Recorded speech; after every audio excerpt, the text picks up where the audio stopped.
ತಿಂಗಳಿಗೊಂದ್ಸತಿ payment ಕೊಡ್ತಾರೆ ನಮ್ಗೆ. ಅದು ನಮ್ಗೆ ಸೆಟ್ ಆಗಲ್ಲ. ನಮ್ಗೆ ತಿಂಗಳು ಕೊಟ್ರೆ ನಮ್ಗೆ ಇದಾಗ್ತಿದೆ. ನಾವು ಈ ತರ ಹೆಂಗ್ ನಾವು ಬದುಕೋದಂತ ನಾವು ಎಲ್ಲ ಇದ್ ಮಾಡಿದ್ರೆ ಯಾರಾದ್ರೂ ಒಬ್ರು ಕೇಳಿದ್ರು ಜಗಳನೇ ಇಲ್ಲ, ಯಾರು ಕೇಳಕ್ ಆಗಲ್ಲ ಇಲ್ಲಿ. 9 வருஷம் ஆச்சு வேலைக்கு வந்து. 9 முடிஞ்சு 10 வருஷம் நடக்குது. ஆனால் PF எல்லாம் இல்லை எனக்கு. ನಮ್ಗೆ ಪರ್ಮನೆಂಟ್ ಮಾಡಬೇಕು, ಏನ್ ಮಾಡ್ಬೇಕೋ ಗೊತ್ತಿಲ್ಲ. 20 ವರ್ಷನ ಮಾಡ್ತಾ ಇದೀವಿ. ನೀವು ಪ್ರತಿ ತಿಂಗಳು ಅವ್ರಿಗೆ 3 ತಿಂಗಳು ಒಂದ್ಸತಿ ಸಂಬಳ ಸಿಗ್ತಾ ಇದೆ. ಸರಿಯಾಗಿ PF ದುಡ್ಡನ್ನ ಅಕೌಂಟ್ ಆಗ್ತಾ ಇಲ್ಲ, ಮತ್ತೆ ESI ಇಲ್ಲ, ಹೆಲ್ತ್ ಚೆಕ್ಅಪ್ ಇಲ್ಲ, ಅವ್ರಿಗೆ ಕೈ ಗ್ಲೌಸ್ ಕೊಡ್ತಿಲ್ಲ.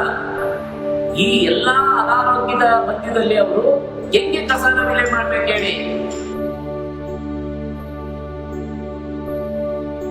ಆಮೇಲೆ யூனிஃபார்ம் ಕೊಡಲ್ಲ, ಪರ್ಕೆ ಕೊಡಲ್ಲ ನಮ್ಗೆ. வண்டி எங்க சரியில்லை, சக்கரெல்லாம் சைடா போகுது. காருங்க வந்தா பயமா இருக்குது. எங்க வச்சுட்டு போயிட்டாங்கன்னா நாங்க தான் சாகணும்.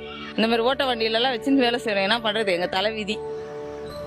ಇಲ್ಲಿ ಬೆಂಗಳೂರು ನಗರದಲ್ಲಿ ವಾಸ ಮಾಡುವಂತ ನಾಗರಿಕರ ಆರೋಗ್ಯ ಕೆಟ್ಟಿದೆ ಅಂತ ಹೇಳ್ತಿದ್ದೀರಾ.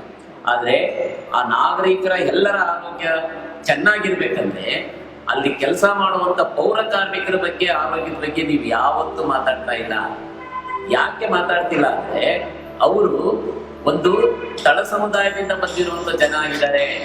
ಆ ತಳ ಸಮುದಾಯದಿಂದ ಬಂದಿರೋ ಕಾರಣಕ್ಕೋಸ್ಕರನೇ ನೀವು ಬೇರೆ ನಾಗರಿಕರ ಆರೋಗ್ಯದ ಬಗ್ಗೆ ಚಿಂತನೆ ಮಾಡ್ತಿದ್ದೀರ ಹೊರತು ಈ ನಾಗರಿಕರ ಬಗ್ಗೆ ನೀವು ಚಿಂತನೆ ಮಾಡಿಲ್ಲ. ಮತ್ತೆ ಅವ್ರನ್ನ ಇವತ್ತು ನಾಗರಿಕರಂತ ನೋಡ್ತಾ ಇಲ್ಲ ನೀವು. ಸಂವಿಧಾನ ಏನ್ ಹೇಳುತ್ತೆ ಅಂದ್ರೆ ಜಾತಿ, ಭಾಷೆ, ಧರ್ಮ, ಲಿಂಗ, ವಂಶ ಈ ತರದ್ದು ತಾರತಮ್ಯ ಇದ್ದಂಗೆ ಈಕ್ವಾಲಿಟಿ, ಫಂಡಮೆಂಟಲ್ ರೈಟ್ಸ್ ಇದೆ. ಆದ್ರೆ ಇವತ್ತು ಪೌರ ಕಾರ್ಮಿಕರ ವಿಷಯದಲ್ಲಿ ಯಾವುದೇ ಫಂಡಮೆಂಟಲ್ ರೈಟ್ಸ್ ಇಲ್ಲ, ಯಾವುದೇ ಸಂವಿಧಾನದ ಹಕ್ಕುಗಳು ಪಾಲನೆ ಆಗಿಲ್ಲ.